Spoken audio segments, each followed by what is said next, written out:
Aujourd'hui, j'avais le plaisir d'assister aux journées qui ont été présentées par l'association, la fondation donc Inaya, qui est dédiée aux patients atteints de rhumatisme inflammatoire chronique et notamment les spondylarthrite et la polyarthrite rhumatoïde.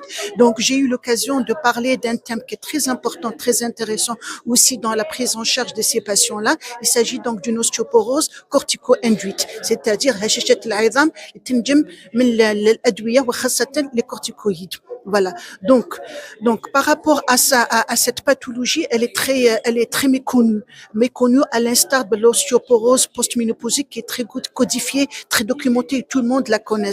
L'ostéoporose post-cortisonique, c'est une pathologie où c'est un effet secondaire ou une complication de l'usage prolongé des corticoïdes. Donc, on sait très bien que la corticothérapie est utilisée fréquemment dans le rhumatisme inflammatoire chronique parce que ça permet de casser l'inflammation au début de traitement de fond qui tarde à agir. Donc, on est obligé, nous, les rhumatos, d'utiliser les corticoïdes pour essayer de soulager le patient en premier lieu et aussi de diminuer, de ralentir la progression radiologique en attendant que le traitement de fond agisse. Malgré ça, donc, il y a des effets secondaires et le risque important en dehors des autres effets qui sont connus de la corticothérapie, il y a ce qu'on appelle l'ostéoporose post-cortisonique. Donc, c'est pour cela, il y a des conseils qui ont été administrés, qui ont été donnés aux patients, c'est-à-dire à l'initiation de la corticothérapie, surtout quand elle est envisagée de manière prolongée. Donc, il faut conseiller aux patients donc de prendre du calcium, de la vitamine D, donc de faire de l'exercice physique